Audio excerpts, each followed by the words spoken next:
दीवान खान बोला कि मैं प्रशासन को खरीद लिया हूँ 1.5 लाख 2 लाख रुपया, मैंने उसको घर पे चौकी में फेंक के आया हूँ। उसके बाद ये आके हत्या हुई है यहाँ पर मार हुआ। जब उसका भतीजा का हाथ टूटा, मैंने ये अधिवक्ता भाई साहब गए वहाँ पर दिए एप्लीकेशन, तो कहे ऐसे एप्लीकेशन नहीं देते हम अपने मन से एप्लीकेशन लिखवाएंगे। उसका एप्लीकेशन फाड़ के फेंक दिए। इसमें सारे प्रशासन बने। मैं चाहता हूँ कि तुरंत बुलडोजर चलाओ, जब तक डीएम साहब यहाँ नहीं आएंगे मिट्टी नहीं उठाने देंगे। हत्यारों को फांसी होनी चाहिए, बुलडोजर चलना चाहिए। ये तो बर्खास्त हो, ये तो मुर्दाबाद मुर्दाबाद, ये तो मुर्दाबाद मुर्दाबाद, ये तो बर्खास्त हो। ये भतीजा जो अभी मारपीट में जो एक्सपायर हो गया है, क्या चाहते हैं शासन और प्रशासन से, क्या मांगे हैं? सर मैं तो यही कहूँगा कि इन लोगों से कड़ी कार्रवाई हो और ये कार्य क्षेत्र में इनका एक सरकारी ज़मीन में इनकी बनी हुई है घर, इसको बुलडोजर से गिराया जाए सर। अच्छा, इनका जो घर बना है जीएस के जमीन पे बना है? जी सर, जीएस के ज़मीन पे बनी है और अत्याचार करके मेरे भतीजों को मार डाले इसने। आप शासन पुलिस क्या चाहते हैं? सर यहाँ की पुलिस कुछ बोली भी नहीं। पुलिस क्या कह रही है, किस तरह की जो है श्वासन दे? जब सर वो शासन कोई मिल ही नहीं रहा है, बार बार मारते चले जा रहे हैं ये लोग। आप लोगों की मांग क्या है? मेरी मांग है सर,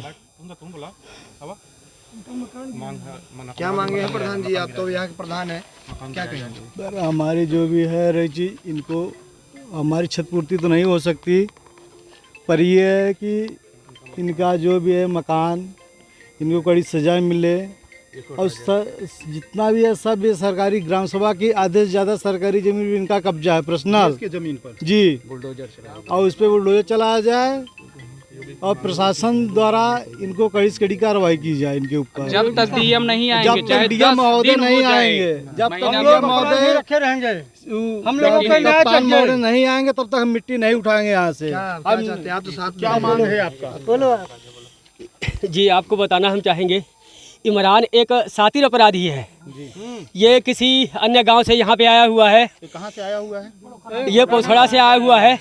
ये ऑलरेडी मर्डर करके अपनी चचेरी बहन को उठा के लेके आया था और यहाँ पे आया, जब से ही आया है यहाँ की मनोव शांति छीन लिया है।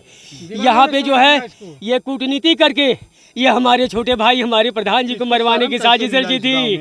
ये अपराधी है, ये खुद गौ तस्करी करता है, अवैध लकड़ियाँ कटवाता है साहब। ये जो है ये खुद ऑलरेडी ये मर्डर करके आया हुआ है। ये सीओ और यशो की दलाली करता है। दीवान खान साहिल खान जो है ये अवैध गांजा अवैध असलाह की तस्करी करता है। मैंने थाना प्रभारी चौकी प्रभारी को बराबर शिकायत की और जितनी बार धमकी मिली उतनी बार भी हमने शिकायत की। मतलब आपको जितने बार धमकी मिल रहा था, जितने बार आपके साथ घटना घटित हो रही थी, आपने पुलिस प्रशासन को कराते गए? महोदय मैं एक अधिवक्ता हूँ। पहले मेरी जो प्राथमिकता थी कि हर बार मैं थाना और चौकी को अवगत कराऊं।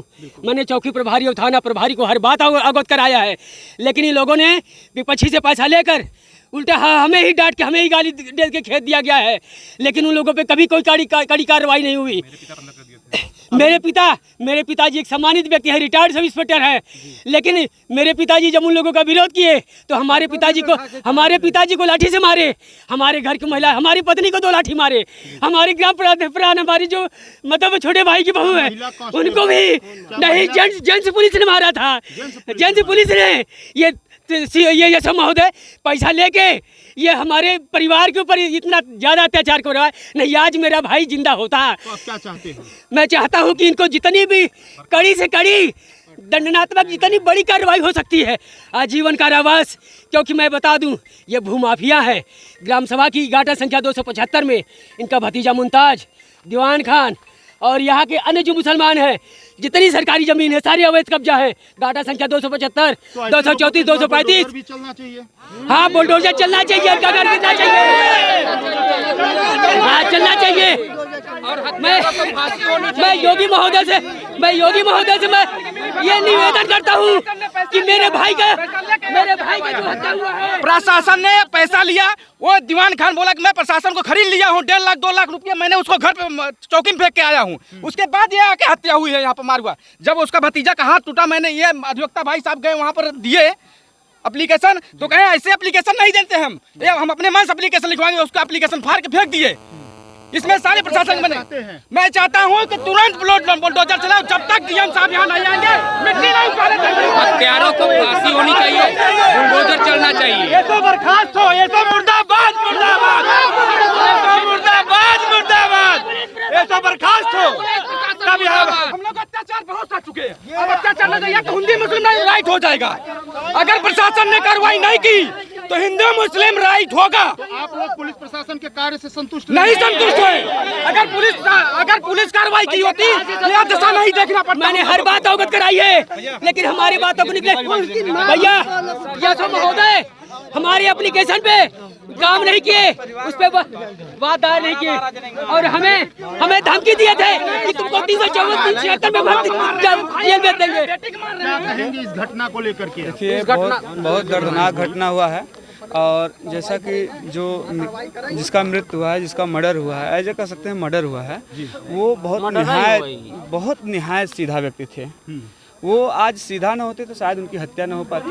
अगर एक आपराधिक तरह के व्यक्ति होते तो उनकी हत्या नहीं। अगर इस तरह मारते नहीं तो क्या उनकी जो है हॉस्पिटल में इलाज के दौरान जो है मौत हो सकती थी? नहीं हो सकती थी। उन्होंने फावड़ा के धारदार जो फावड़ा था, फावड़ा से ही उनको मारा गया और इतना मतलब खराब तरीके से उनके ऊपर मतलब हमला किया गया कि उनको तो ऑन द स्पॉट मतलब खत्म हो जाते हैं। मगर ये है कि घर और परिवार वाले इतने तेजी से हॉस्पिटल पहुंचे, उनका ट्रीटमेंट चालू हुआ, जो कल तक उनकी सांसें चली। उनके भाई बता रहे हैं कि जो ये लोग घर बनवाए हैं, जीएस के जमीन पे घर बनवाए हैं, तो क्या ऐसे लोगों पे बुलडोजर चलना चाहिए? बिल्कुल चलना चाहिए और इनको बुलडोजर ही ना चले, जितने साथी अपराधी प्रवृत्ति के आदमी हैं उनको पकड़ के उनके ऊपर जो कानूनी कार्रवाई होना चाहिए। और मैं एक मांग और करूंगा आप सबके माध्यम से कि दोबारा परिवार के ऊपर कोई हमला न हो। इनके अभी आशंका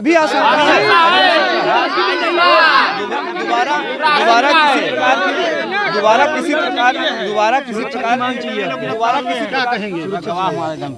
भैया सुरक्षा के मद्देनजर रखते हुए हम दोनों भाई को पिस्टल का लाइसेंस मिले और इन लोगों को दंडात्मक कार्रवाई इन लोगों के ऊपर होनी चाहिए। अभी भी आलम खान पुत्र यूसुफ खान अभी भी जान से मारने की धमकी दे रहा था। शान अली खान पुत्र बरकत अली ये भी जान से मारने की धमकी दे रहा था। नियाज अली धमकी दे रहा था जान से मारने की। भैया 10 दिन में 2 लोग पकड़े गए जो सरेंडर किए थे और भी आरोपी थाने में घूम रहे थे। मैंने बोला कि 5 आरोपी थे भैया।